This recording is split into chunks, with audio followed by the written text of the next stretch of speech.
Hello, greetings, my friends. This is Gilles. I thought I'd come back and to discuss a little bit. I've been asked to discuss very briefly this multi-dimensional realm. For we are already multi-dimensional beings. For this is very scientific. Science right now, science is recognizing only the world of atoms and particles as real. They're third dimensional, but very soon they're going to have to face to face. They're going to have to throw that all the way away to discover this new approach to science, and so when I'm talking about dimension, it's not spatial dimension. I'm talking about densities of experience. You can conceive that mineral live in a completely different dimension, such as trees live in different dimensions, such as animals live in a different dimension, humans live in a different dimension. Even those unenlightened humans, they live in a different dimension as those who are enlightened, or like elementals or angels. We all live in a different frequency of that great. In essence, everything is one, everything is a whole, but it's been compartmented in such a way that we can all have our level of experience. So I'm just here to bring notions to just what I'm going to say does not cover at all the subject of dimensions, but from the 0 point, the 0 dimension is what holds the whole matrix together. We live in a sub-universe that has 12 dimensions. For the 0 point is the stillness, the void, the dark matter, the home, that the whole air holds everything in frequency eternally. And from there emerge matter and antimatter. From this dark matter, emerge matter and antimatter, we can conceive that dark matter, matter is what is physical, and antimatter is the transformational power. You have two forms of antimatter, which is positive love emotions that are sponsored by love, and emotions that are sponsored by fear. And this is what conditions the reality of the transformation. For in our physical body, we have cells. Cells are first dimensional beings. We have organs. They're second dimensional frequency being, and we have a physical body that's called third dimension, that is conditioned by our senses, that the ego personality recognize as real. Then we have an astral body that's made of our desires, of our dreams, of our emotions. That's a fourth dimensional frequency body. And we want to align the physical, the mental, the emotional, and the astral, at which point the door open to the fifth dimension, which is a connecting reality, where love is eternally recognized by all those who achieve that, and everything becomes one and connected. In that frequency, it is beyond the world of form, although there is still form in the fifth dimension, of course.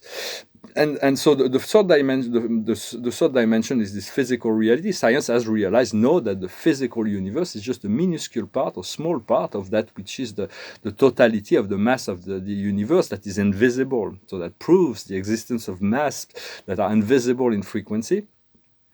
And the fourth dimension is far vaster than the third dimension already. It is where all the dreams are stored, all the nightmares as well, all the fears, all the love, all the everything. And so it goes from the lowest frequency to the highest frequency. When our emotions, our dreams are positive, we are on a higher frequency of the fourth dimension. When they're negative, they're on a lower frequency. And most of the spirit that comes to guide and assist humanity are descending their frequency to establish themselves in the upper planes of the fourth dimension, in order to stay close to us, to assist us with the transmutation of our energy, although they reside on a much higher frequency. So the fourth dimension is a transitional energy, that transitional dimension that go from the third dimension of physical senses to the fifth dimension of which is the soul frequency. And so, but eventually everything will collapse, and the fifth dimension will become the dominant frequency within the reality of humans on this planet. And so, once we achieve this fifth dimension, we become one and connected to this eternal frequency of love and light. We feel like the unity of connecting to so many different kinds of groups, and we're opening our mind to great unity. The more we ascend, the greater our reality becomes, the more gracious, the more enlightened, the more integrated throughout the dimensions. And so once we are solidly anchored into the fifth dimension, the doorway open for us to achieve the sixth dimension. The sixth dimension is a dimension that is also a transition dimension to the seventh dimension. It is density. It is the dimension of sacred geometry. It is the dimension of of the magic child. It is a dimension of the sacred fire. It is a dimension where we can experience many timelines at once. But then, if we're not solidly anchored into our own truth and reality in the fifth dimension, and we achieve the sixth dimension, we could get completely lost in our own illusions or the illusions of others, since there's this great unity. And eventually, once we master that frequency of harmonic flow, for that sixth dimension is about harmonic flow, we achieve the seventh dimension, which anchors us into the physical, into the spiritual reality of the apex of our being as an ascended master. We become the eye of God anchored into reality. And as we master the different, for all dimensions have many different levels. Then the portal of infinity opens, and we connect to the eighth dimension, the group soul frequency, where everything has been designed from the align, the plans for incarnations are designed from the eighth dimension. It is a group decisions, and it is aligned in the ninth dimension with the divine plan, and the 10th dimension is a dimension of brilliance, radiance, and then the 11th and 12th is higher integration, and the 13th dimension is a bridge to higher planes. But if we move too far away in dimension, this physical reality would become just a detail in our reality, and we do have a mission here, so we do not want to go too far yet. We want to know that we're going to have this light body, and we'll have a conscious presence and physicality of physical reality in each of those dimensions. For we can conceive that in the first dimension would be the domains of the minerals and the vegetables and all the exotic elements and the mineral and the metals and all those. They have all kinds of very sacred life that is going on, and consciousness and exchange on that level. It is a very primal dimension. Then the second dimension is.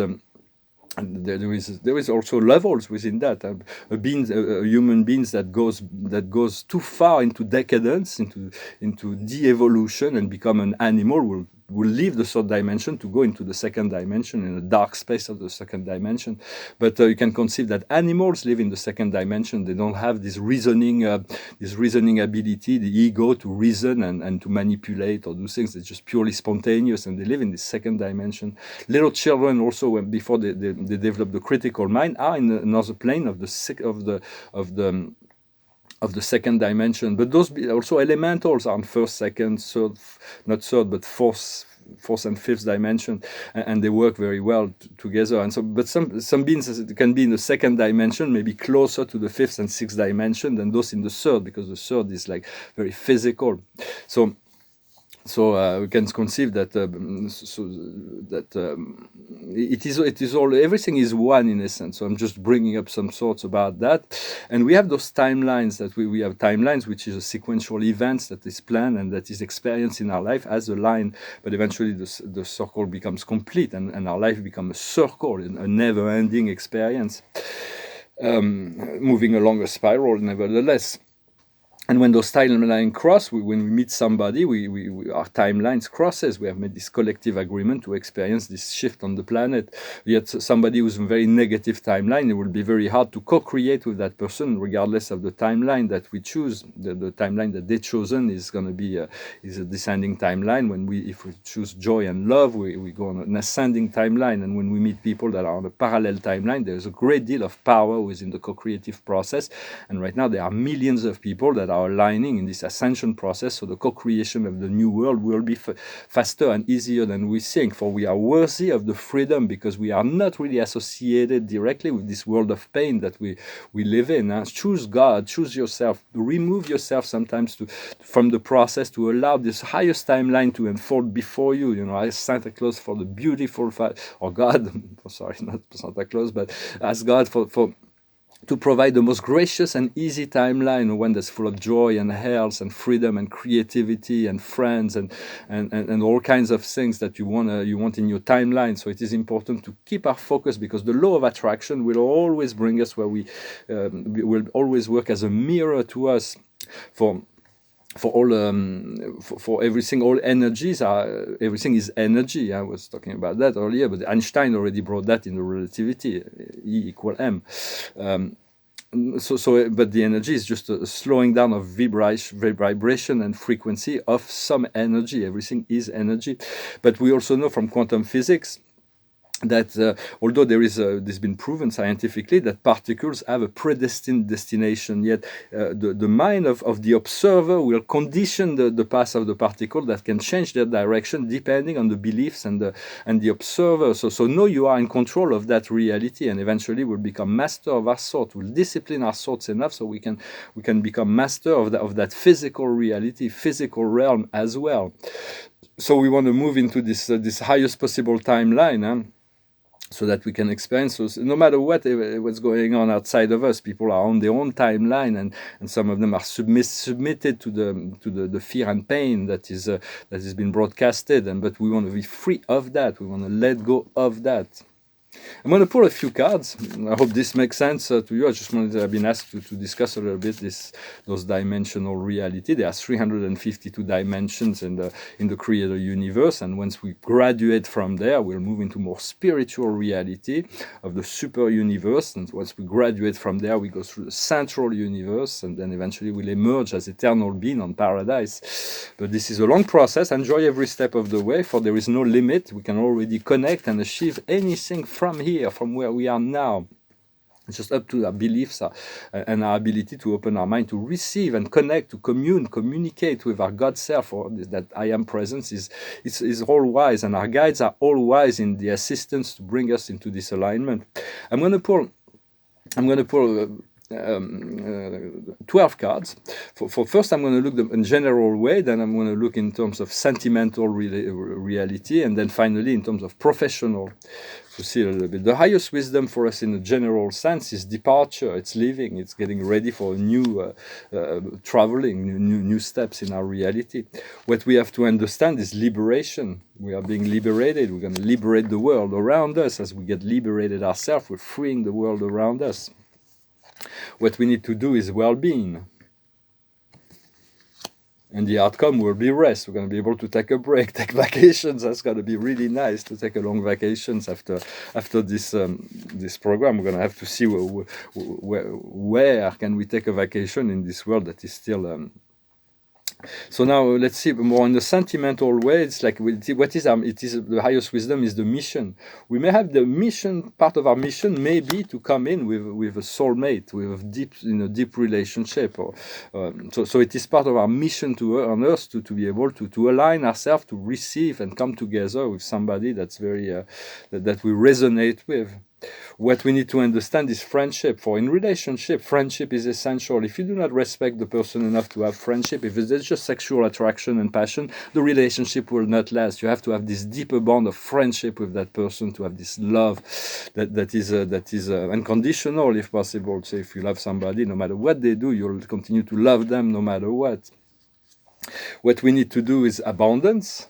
We need to reconnect to the abundance, so we can share that abundance with that beloved soulmate. And the outcome will be purification. We're going to assist each other in once we come together with this partner to continue our purification, because the more pure we are, the more easier it will be to get elevated. And I'm going to pull 4 cards for the professional level to see a little bit. For this is all connected. It is all one. It is all working together as one. The highest wisdom is destiny. So there is this work that we're going to be doing. This is a service. It is our destiny. We came here for that. What we need to understand is patience. Like sometimes we're ready to move on, but then they say, "Well, it's ready. But then the light is still red. We have to wait till the light is green to move forward." What we need to do is choice. Is choosing the highest path, choosing to embrace our destiny. And the outcome will be generosity. We're going to be able to continue to give. In relationship, it has to be balanced. You cannot give if you don't receive in exchange. But when you give into the world, you give into God, and then for all that you have came from God. And when you give it back to the world, you give it to you return, you participate, you share. And so just be generous in your judgment as well, for this is very important right now. To be generous and understand every soul's going through a difficult time, whether they're playing the dark role or the light role, they're all going through some difficult time. I'm going to sing a song. I hope this message was interesting for you. I thank you for your likes, your comments, your sharing, your subscription, your donations. And if you want a private session with me, for this was very general, but if you want to see some more in a more private, more personal reading, do not hesitate to send me an email.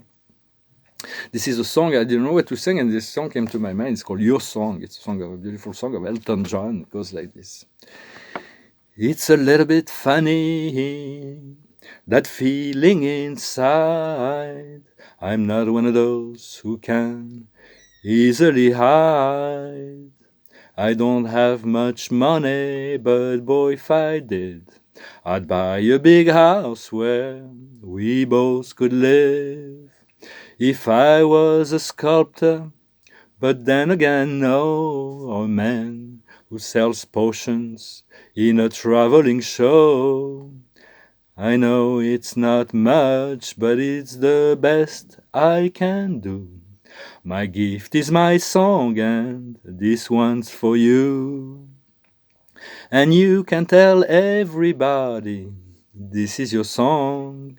It may be quite simple, but now that it's done, I hope you don't mind, I hope you don't mind that I put down in words how wonderful life is while you're in the world. I sat on the roof and kicked off the moss. Well, a few of those verses, they get me quite cross. But the sun's been quite kind while I wrote this song. It's for people like you that I keep it turned on. So excuse me for getting, but these things I do, you see, I've forgotten if they're green or they're blue. Anyway, the thing is what I really mean. Yours are the sweetest eyes I've ever seen. And you can tell everybody this is your song. It may be quite simple, but now that it's done, I hope you don't mind, I hope you don't mind that I put down in words how wonderful life is while you're in the world. I hope you don't mind, I hope you don't mind that I put down in words how wonderful life is while you're in the world. That's a great song.